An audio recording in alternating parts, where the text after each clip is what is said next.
Hello and welcome to Priyag Career Institute's English class. Yeah, where you learn to write and speak English step by step के लिए है। And आज के video में हम इससे पहले सीखे गए सेंटेंसेस को इंट्रोगेटिव बनाना सीखेंगे। तो आज का टॉपिक है इंट्रोगेटिव सेंटेंसेस। इंट्रोगेटिव सेंटेंसेस बनाने के लिए एक्टिव वॉइस में जो सेंटेंसेस एक्टिव वॉइस में होते हैं उन सेंटेंसेस को हम इंट्रोगेटिव बनाने के लिए, इंट्रोगेटिव ऐसे सेंटेंसेस जो क्या से शुरू होते हैं, जैसे क्या हुआ खाना खाता है, क्या हुआ दिल्ली में रहता है, क्या हुआ तुम्हारी बात मानता है, क्या तुमको वह समझता है, क्या हुआ तुम्हारे पास आता है।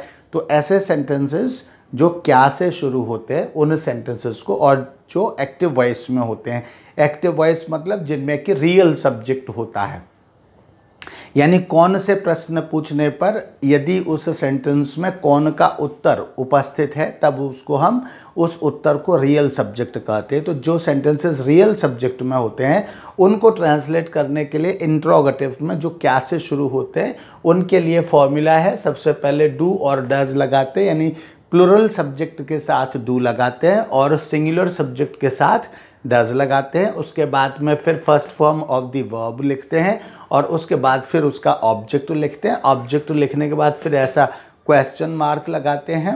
तो इस तरह से जो सेंटेंसेस एक्टिव वॉइस में होते हैं उनको हम ट्रांसलेट करने के लिए इस फॉर्मूला को फॉलो करते हैं। ये सेंटेंसेस कौन से होते हैं एक्टिव वॉइस में? जिनमें क्या आता है, शुरू में क्या आता है, लास्ट में ता है, ती है, ते हैं, ता हूँ, ती हैं, इस तरह के जो लास्ट में शब्द आते हैं उनके लिए हम ये फॉर्मूला यूज़ करते हैं। दूसरा सेंटेंस है पैसिव वॉइस। पैसिव वॉइस जो सेंटेंसेस, जिन सेंटेंसेस में रियल सब्जेक्ट नहीं होता है और ग्रामेटिकल सब्जेक्ट होता है, उन सेंटेंसेस को हम पैसिव वॉइस में कहते हैं। और ऐसे सेंटेंसेस को ट्रांसलेट करने के लिए इंट्रोगेटिव फॉर्म में, इंट्रोगेटिव मतलब ऐसे सेंटेंसेस क्या से जो शुरू होते हैं, जैसे क्या खाना खाया जाता है, क्या अंग्रेजी बोली जाती है, क्या यह क्लास रिकॉर्ड की जाती है, क्या यह वीडियो रिकॉर्ड किया जाता है, क्या यह किताब पढ़ी जाती है, क्या यह लाइट जलाई जाती है, क्या यह किताब खरीदी जाती है। तो इस तरह से इन सेंटेंसेस को ट्रांसलेट, जो सभी क्या से शुरू हो रहे हैं उनको ट्रांसलेट करने के लिए पैसिव वॉइस में सबसे पहले इज, एम, आर, यानी सिंगुलर सब्जेक्ट अगर है तो इज, प्लूरल सब्जेक्ट है तो आर। देखिए यहाँ रियल सब्जेक्ट तो नहीं होता, लेकिन फिर भी इसमें कौन सा सब्जेक्ट होता है, ग्रामेटिकल सब्जेक्ट होता है, या उसी को आप नकली सब्जेक्ट भी कह सकते हैं। हालांकि वह नकली नहीं होता है, मतलब एक्चुअल नहीं होता है, वो ऑब्जेक्ट को हम उसमें सब्जेक्ट बनाते हैं। तो इसीलिए उसके सिंगुलर सब्जेक्ट के साथ इज, प्लूरल सब्जेक्ट के साथ आर, और आई अगर सब्जेक्ट है तो उसके साथ एम लगाते हैं। तो ये इसके बाद में फिर हम ग्रामेटिकल सब्जेक्ट जो होता है उस ग्रामेटिकल सब्जेक्ट को लगाते हैं, और उसके बाद में फिर हम third form of the verb लिखते हैं, और उसके बाद में फिर हम ऑब्जेक्ट लिखते हैं, एंड ऑब्जेक्ट के बाद फिर क्वेश्चन मार्क लगाते हैं, और क्वेश्चन मार्क के बाद फिर ये हमारा सेंटेंस कंप्लीट हो जाता है। इंट्रोगेटिव सेंटेंस जैसे क्या प्लस जाता है, जैसे क्या खाना खाया जाता है, इस तरह के सेंटेंसेस। तो देखिए आइए हम ट्रांसलेट करते हैं इन सेंटेंसेस को। सबसे पहले हमारा सेंटेंस है क्या वह फिल्म देखता है, क्या वह फिल्म देखता है। तो सबसे पहले हमको क्या देखना है, सबसे पहले तो यही देखना है कि यह सेंटेंस एक्टिव वॉइस में है या पैसिव वॉइस में है। एक्टिव वॉइस और पैसिव वॉइस में देखने के लिए क्या करेंगे, हम सबसे पहले पूछेंगे कि उस सेंटेंस में रियल सब्जेक्ट है कि नहीं। रियल सब्जेक्ट पूछने के लिए या पता करने के लिए क्या करेंगे, उसके लिए हम कौन से प्रश्न पूछेंगे।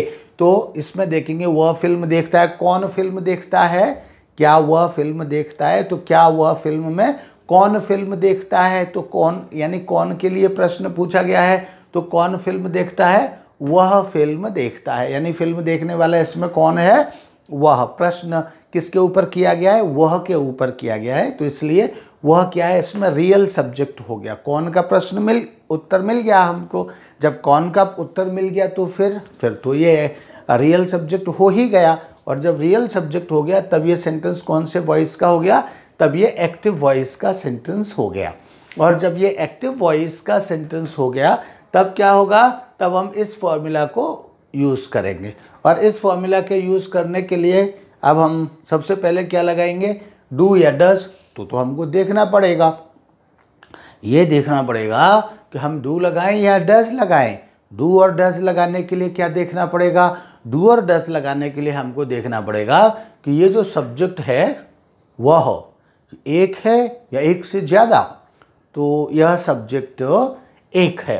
कितना है? यह एक है। वह मतलब एक व्यक्ति के लिए हम यूज़ करते हैं। तो इसलिए वह जब एक है तो एक के लिए हम कौन सा यूज़ करते हैं? डू या डज यूज़ करते हैं। डज नॉट, डू नॉट में भी तो आप लगा रहे थे ना, तो उसमें आप क्या यूज़ कर रहे थे? उसमें आप वह के लिए डज नॉट यूज़ कर रहे थे। इसका मतलब हुआ कि सिंगुलर सब्जेक्ट के लिए हम डज यूज़ करते हैं, सिंगुलर सब्जेक्ट के लिए डज यूज़ करते हैं। तो इसलिए क्या हो जाएगा? इसलिए हो जाएगा, हमने डज लगा लिया यहाँ सबसे पहले हमने डज लगा लिया, एंड डज लगा करके अब क्या है, उसके बाद हमको क्या लिखना है? डू डज के बाद सब्जेक्ट लिखना है। तो सब्जेक्ट तो हमको पहले ही पता चल गया, सब्जेक्ट क्या है? ही, एंड हमने यहाँ पर ही लिख लिया। इसके बाद फिर क्या है? First form of the verb. अब जब डू और डज लगाते हैं तो फिर सिर्फ फर्स्ट फॉर्म आती है, इसमें एस और यस नहीं आती। तो इसलिए हमने अब वर्ब क्या है इसमें? वर्ब है देखता है, यानी देखना। फिल्म देखने के लिए क्या शब्द यूज़ किया जाता है अंग्रेजी में? वॉच। हालांकि सी भी ठीक है, लेकिन वॉच। तो हमने इसको वॉच हमने यहाँ लिख दिया, डज ही वॉच। अब ये वर्ब भी हो गई, सब्जेक्ट के बाद वर्ब हो गई। वर्ब क्या है? वॉच। हमने वर्ब लिख दी वॉच, और उसके बाद फिर क्या है? ऑब्जेक्ट। वर्ब के बाद ऑब्जेक्ट। तो ऑब्जेक्ट में क्या लिखना है? वह क्या देखता है। तो देखने का ऑब्जेक्ट क्या है? तो क्या है? फिल्म। तो हमने यहाँ क्या लिख दिया? ए फिल्म। और इस तरह से ये सेंटेंस ट्रांसलेट हो गया। और सेंटेंस क्या हो गया? Does he watch a film. फिर से देख लें, does he watch a film. हमने क्या किया? हमने सबसे पहले डू डज का पता किया कि डू आएगा या डज आएगा, और इसके लिए हमने सब्जेक्ट को देखा कि इसका जो रियल सब्जेक्ट है वो सिंगुलर है या प्लूरल है, यानी गिनती में एक है या एक से ज़्यादा है। पता लगा कि वह एक है के लिए हमने यहाँ डज लगा दिया, क्योंकि सिंगुलर यानी जो गिनती में एक होते हैं उनके लिए डज, और गिनती में ज़्यादा होते हैं, प्लूरल होते हैं, उनके लिए डू लगाते हैं। तो हमने यहाँ डज लगा दिया।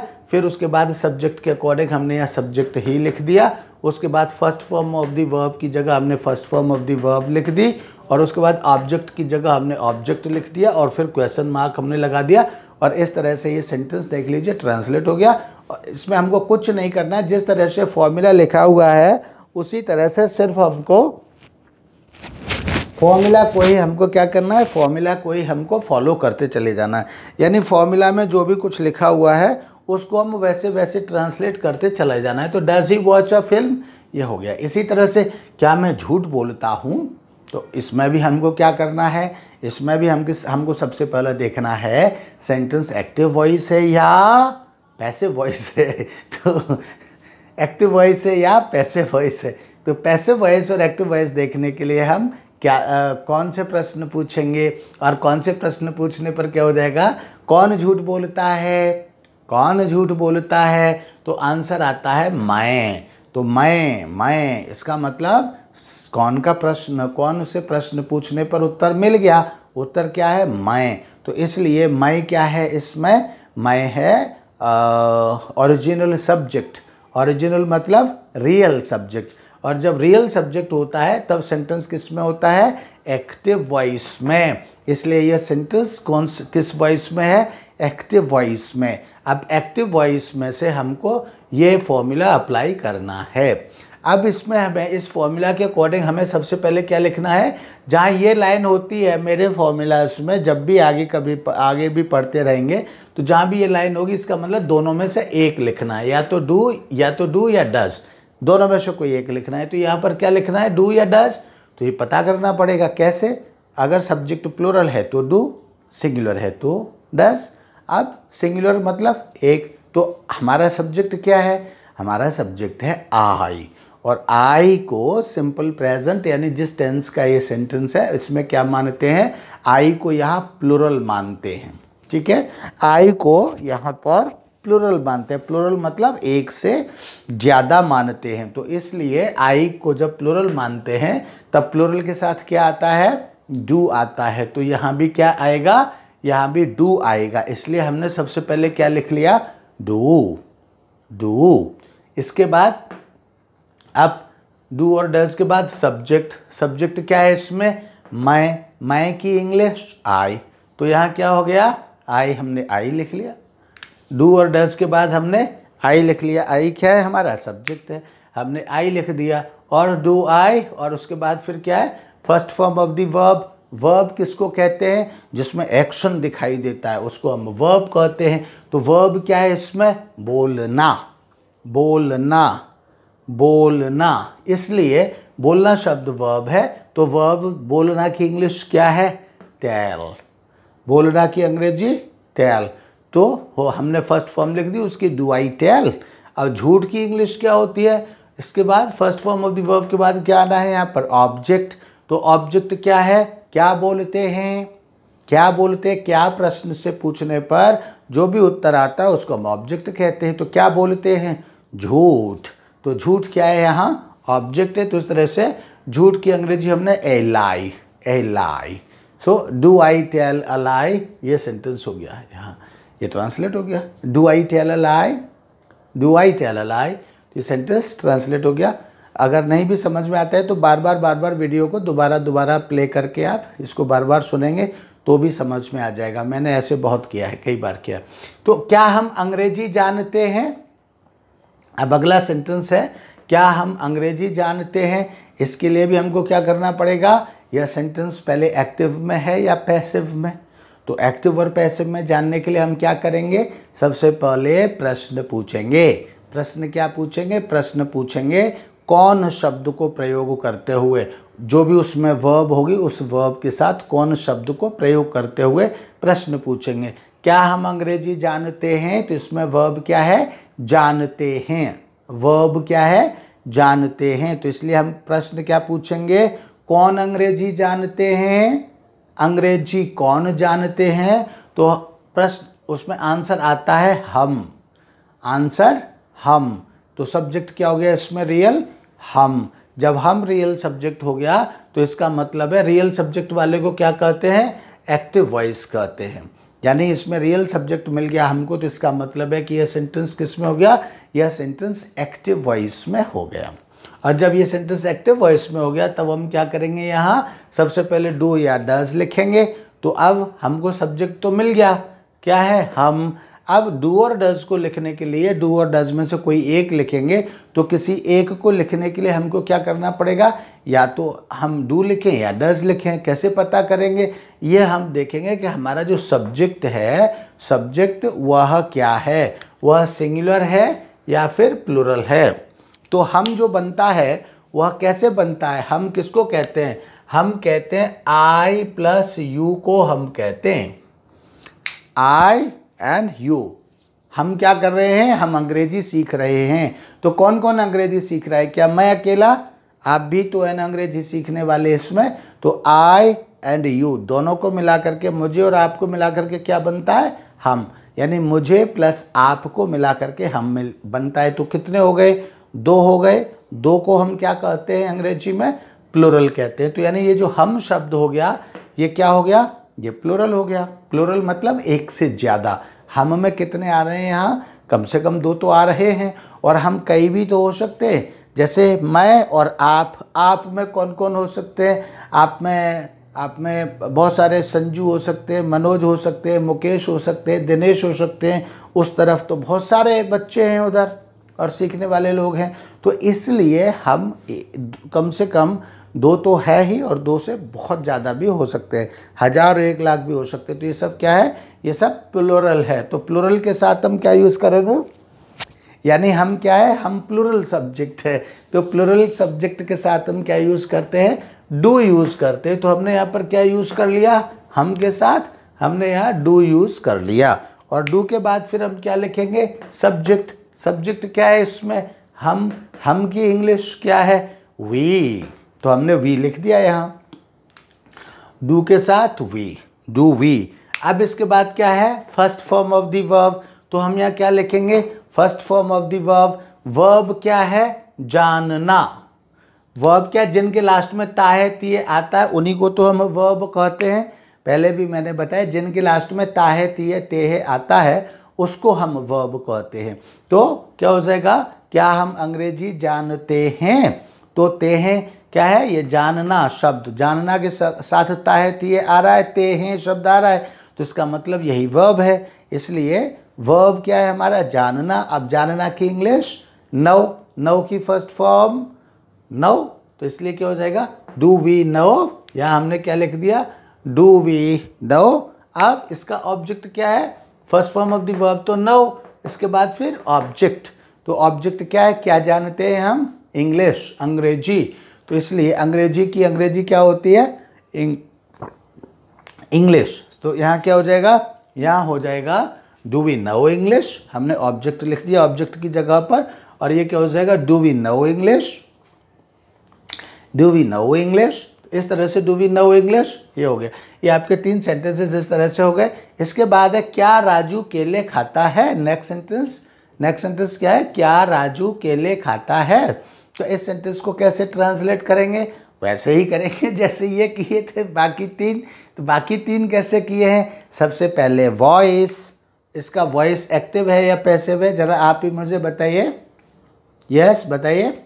अच्छा नहीं बता पाएंगे, अच्छा ठीक है, तो मैं बताता हूँ आपको कि हमने इसमें डिसाइड करेंगे कौन केले खाता है, कौन से प्रश्न पूछेंगे, कौन केले खाता है, तो राजू केले खाता है। तो कौन से प्रश्न पूछने पर उत्तर क्या मिला, राजू। इसलिए राजू क्या है इसमें, रियल सब्जेक्ट। जब रियल सब्जेक्ट है तो ये सेंटेंस कौन सा है, एक्टिव वॉइस। एक्टिव वॉइस में सबसे पहले हमको क्या से प्रश्न, क्या से सेंटेंस स्टार्ट होने पर कौन सा हमको लगाना चाहिए, डू डज लगाना चाहिए। डू या डज में से कोई एक लगाना चाहिए।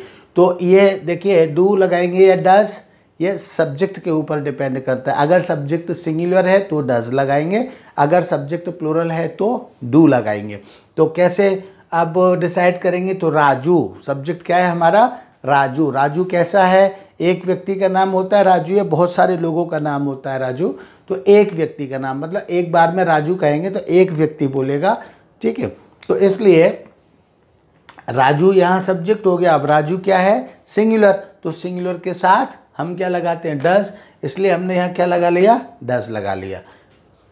और इस तरह से सबसे पहले हमने डज लगाया, डज के बाद हमने क्या लिखा, राजू। राजू मतलब सिंगुलर सब्जेक्ट, क्योंकि डज के बाद क्या लिखना था हमको, राजू। तो हमने सब्जेक्ट लिख लिया राजू, डज राजू। और उसके बाद क्या है फिर, ईट। हमने क्या लिखा, first form of the verb. तो first form of the verb क्या है, ईट।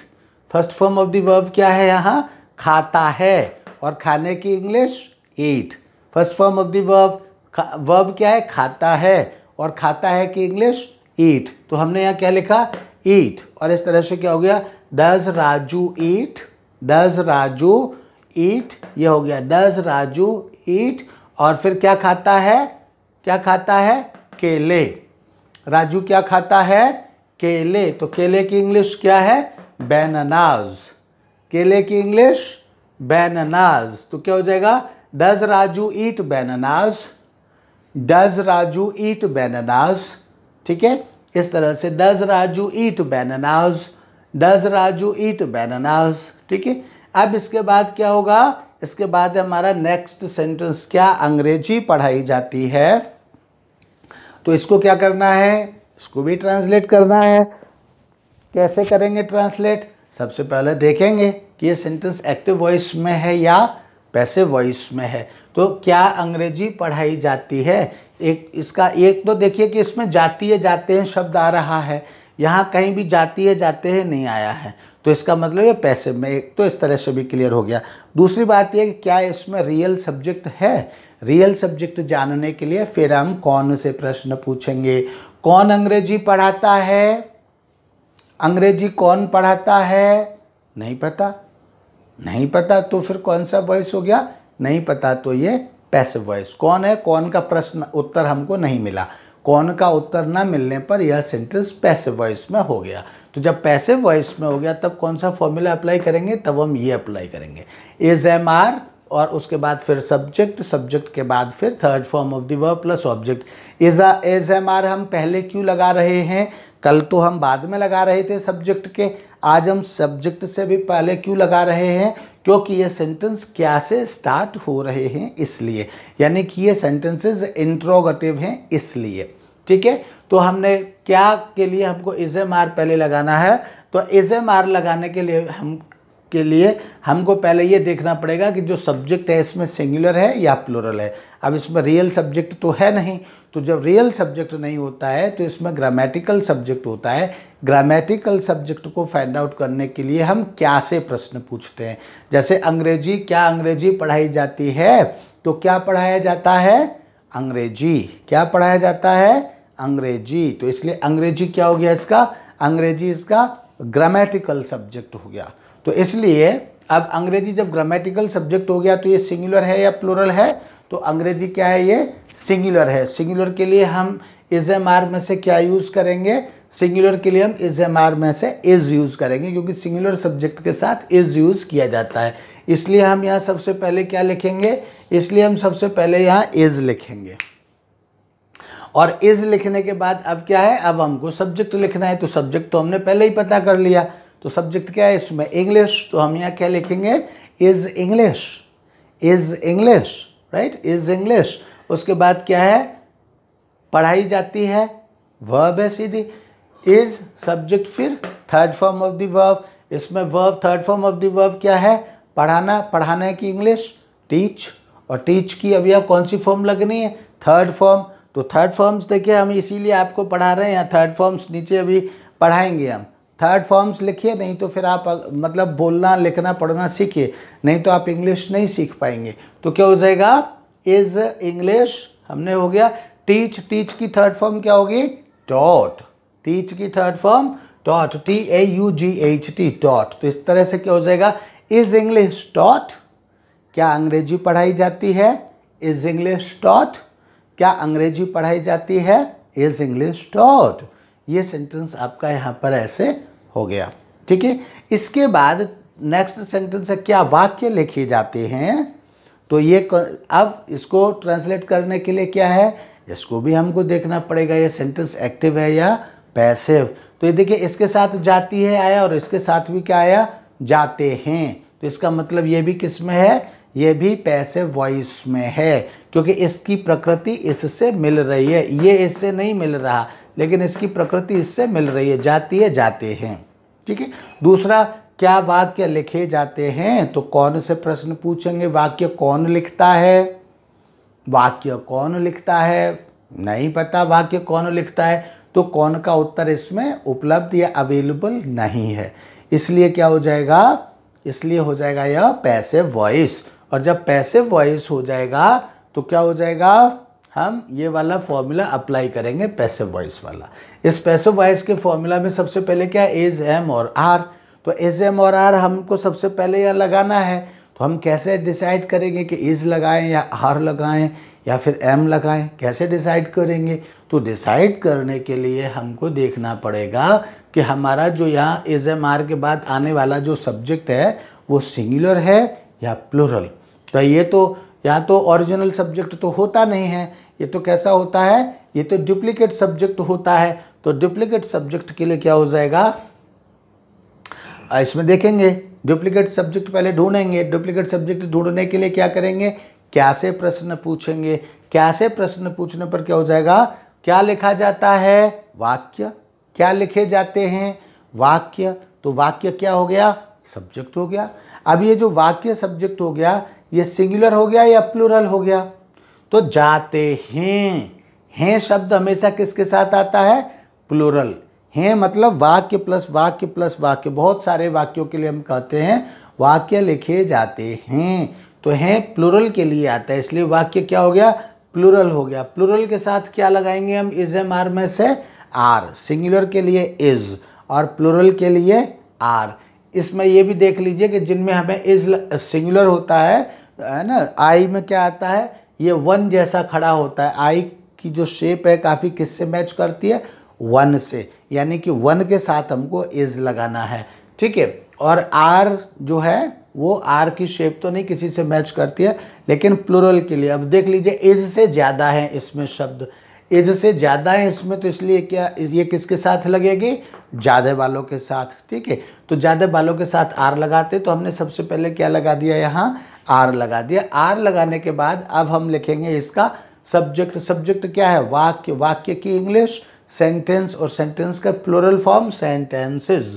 तो क्या हो जाएगा, आर सेंटेंसेस, आर सेंटेंसेस।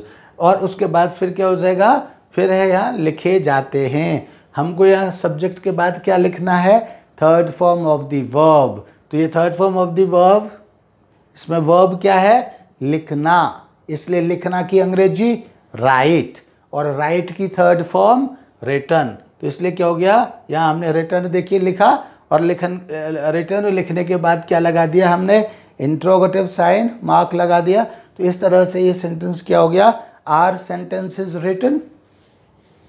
क्या हो गया, आर सेंटेंसेस रिटन, क्या वाक्य लिखे जाते हैं, क्या वाक्य लिखे जाते हैं। और इसलिए क्या हो गया sentence, translation are sentences written, are sentences written, ये इसका ट्रांसलेशन हो गया। इसी तरह से क्या यह कमरा रोजाना साफ किया जाता है, क्या यह कमरा रोजाना साफ किया जाता है। तो इसलिए क्या हो जाएगा, क्या यह कमरा रोजाना साफ किया जाता है, तो यह भी सबसे पहले क्या देखना पड़ेगा, एक्टिव और पैसिव। तो ये सेंटेंस किस में है, यहाँ देखिए जाता है शब्द आ रहा है, जाता है, जाते हैं, जाती है, यानी ये तीनों एक जैसे हैं। तो इसलिए किस में हो गया, ये कौन सा वॉइस हो गया, इसका पैसिव वॉइस हो गया। अच्छा नहीं पता, चलिए तब भी कोई बात नहीं है। फिर से यहाँ देख लीजिए, यह कमरा रोजाना साफ किया जाता है, कौन करता है, नहीं पता। जब नहीं पता कौन करता है, तो कौन का प्रश्न उत्तर इसमें नहीं मिला। जब कौन का उत्तर नहीं मिला, तब ये सेंटेंस हो गया पैसिव वॉइस, क्योंकि अब इसमें रियल सब्जेक्ट या ओरिजिनल सब्जेक्ट नहीं है।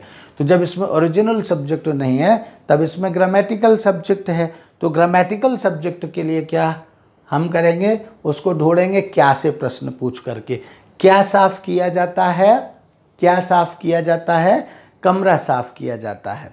इसलिए क्या से प्रश्न पूछा और हमको यह कमरा शब्द मिल गया। तो यह कमरा क्या है, सब्जेक्ट हो गया। अब यह कमरा एक है या एक से ज़्यादा, एक से ज़्यादा के लिए हम हिंदी में कहते हैं कमरे, और एक के लिए कहते हैं कमरा।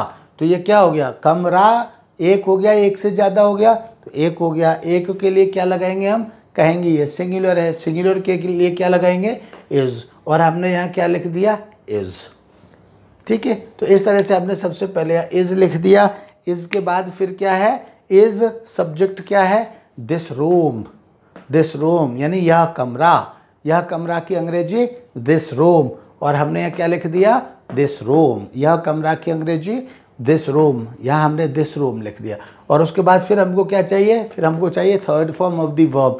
तो इसमें देखिए वर्ब क्या है, सबसे पहले तो वर्ब है साफ करना, एक्शन को वर्ब कहते हैं। तो एक्शन किस में होता है, साफ करने में। तो साफ करना क्या है, वर्ब है। अब साफ करने की इंग्लिश क्या है, क्लीन, साफ करने की इंग्लिश क्लीन, और क्लीन की थर्ड फॉर्म क्लीन्ड। इसलिए इस तरह से क्या यह कमरा रोजाना साफ किया जाता है, हमने थर्ड फॉर्म की जगह हमने यहाँ क्लीन्ड लिख दिया। और कब किया जाता है, रोजाना। रोजाना की इंग्लिश क्या होती है, डेली। तो is this room cleaned daily, ये इसका सेंटेंस हो गया। Is this room cleaned daily, is this room cleaned daily, ये सेंटेंस हो गया, राइट। अब देखते हैं हम, तो इस तरह से इन सेंटेंसेस को हमने ट्रांसलेट किया। अब इस तरह से कुछ और सेंटेंसेस को आप करिए। क्या आप वीडियो देखते हैं, इन सेंटेंसेस को, जो मैं सेंटेंसेस बोल रहा हूँ इनको आप ट्रांसलेट करके देखिए। क्या आप वीडियो देखते हैं, क्या आप बातें सुनते हैं, क्या आप फिरोजाबाद में रहते हैं, क्या आप इटावा जाते हैं, क्या वह पुस्तक पढ़ता है, क्या वह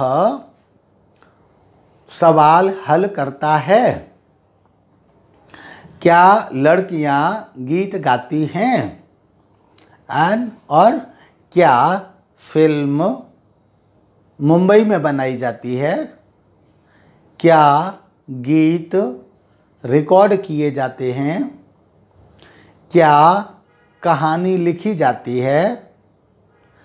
क्या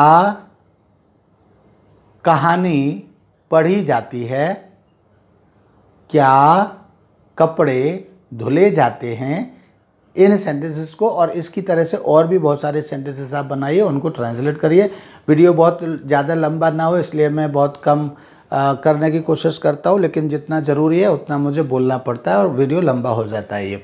नेक्स्ट अब है आपका वर्ब्स। अब 15 वर्ब्स हमने यहाँ रखे हैं, वो आपको रोज़ाना देने के लिए कहा है, तो इनको अब आप लर्न करिए। और रोज़ाना 15 वर्ब्स रोज़ाना लर्न करने का टारगेट बनाइए। अदरवाइज़ देखिए, आप अंग्रेजी सीख जाएंगे तो आपके जीवन में बहुत बड़ा चेंज आएगा, लेकिन आप नहीं सीखेंगे तो किसी दूसरे का नुकसान बिल्कुल भी नहीं होगा। इसलिए दूसरे पर कोई फ़र्क नहीं पड़ता है सीखे या ना सीखे, लेकिन अगर सीख रहे हैं तो आपके जीवन में फ़र्क पड़ेगा, दिस इज़ श्योर। इसलिए 15 वर्ब्स रोज़ाना सीखिए। आज का क्या है 15 वर्ड्स में क्या है? forsake, FORSAKE, forsake, FORSAKE, forsake। forsake means छोड़ना, त्याग करना।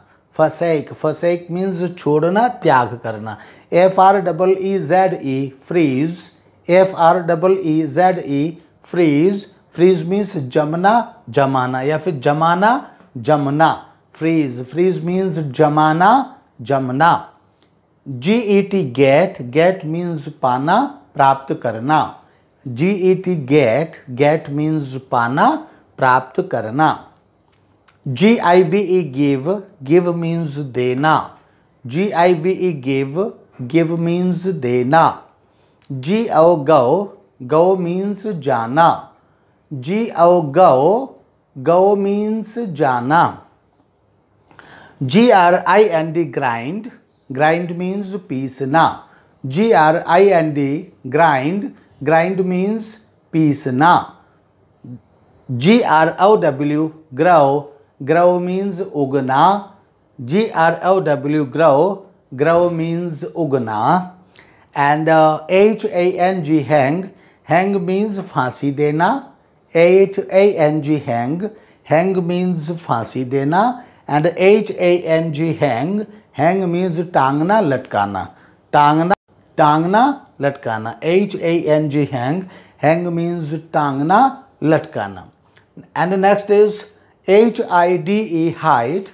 HIDE, hide means छिपाना। HOLD, hold means हाथ में पकड़ना, जैसे मैं पेन पकड़े हुए हूँ, I am holding pen। HOLD, hold means हाथ में पकड़ना। KNOW, know means जानना। KNOW, know means जानना। And LIE, lie means झूठ बोलना। LIE, lie means झूठ बोलना। LIE, lie means झूठ बोलना। And LIE, lie means लेटना। LIE, lie means लेटना। LIE, lie means लेटना। And RIDE, ride means सवारी करना। RIDE, ride means सवारी करना। RIDE, ride means सवारी करना। और इसके बाद फिर है यहाँ, ये देखिए थोड़ा सा मैं यहाँ पर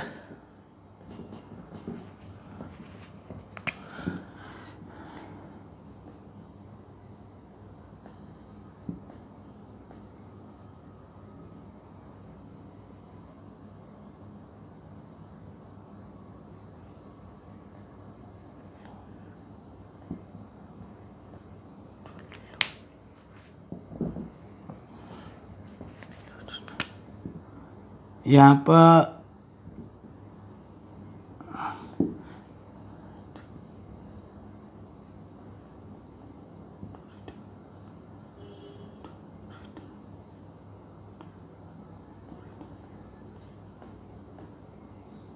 रिटन, ओके। इसके बाद अब हम देखते हैं इसकी 3 फॉर्म्स। तो 3 फॉर्म्स क्या है? forsake, forsake, forsuk, forsaken, forsake, forsuk, forsaken, forsake, forsuk, forsaken, FORSOOK, forsuk, FORSAKEN, forsaken, freeze, froze, frozen, first form, second form, third form, freeze, froze, FROZE, froze, frozen, FROZEN, frozen, and GET, get, get, got, got, get, got, got, give, gave, given, GAVE, gave, GIVEN, given, give, gave, given, give, gave, given. Next is GO, go, second form, went, gone, WENT, went, GONE, gone, go, went, gone, go, went, gone, GRIND, grind, grind, ground, ground, grind, ground, ground, grind, ground, ground, GROW, grow, grew, grown, grow, grew, grown, grow, grew, GREW, grew, GROWN, grown, grow, grew, grown, grow, grew, grown. Next is HANG, hang, hang means फांसी देना, hanged, hanged, hang, hanged, hanged, hang, hanged, hanged, hang, hanged, hanged, and hang means टांगना, लटकाना, तो hung, hung. जब इसका अर्थ लटकाना होगा तो इसकी second और third form hung, hung, hung, hung, लेकिन जब फांसी पर देना होगा तब इसकी फॉर्म हो जाएगी hanged, hanged. ये ध्यान रखेंगे. And then next, hide, hid, hidden, hide, hid, hidden. Then hold, held, held, hold, held, held, know, knew, known, KNEW, know, KNEW, knew, and KNOWN, known, know, knew, known, know, knew, known, KNOWN, known, and LIE, lie, lie means झूठ बोलना जब होगा तब इसकी third form होगी, second और third form lied, lied, lie means जब झूठ बोलना होगा तब इसकी सेकेंड और थर्ड फॉर्म होगी lied, lied, एंड जब इसका मतलब लेटना होगा तब इसकी सेकेंड और थर्ड फॉर्म होगी lay, laid, lay, lain, lay, lain, lay, lain होगी. एंड RIDE, ride, ride की second form road, ridden, road, ridden, road, ridden, road, ridden. So आज के लिए ये verbs थी और ये ट्रांसलेशन था. मैंने आपको सेंटेंसेस भी दिए, इनको ट्रांसलेट करिए. कोई भी बात होती है आप कमेंट्स में बताइए या फिर प्रयाग करियर इंस्टीट्यूट 2021 @gmail.com पर लिखिए. Thank you, bye bye.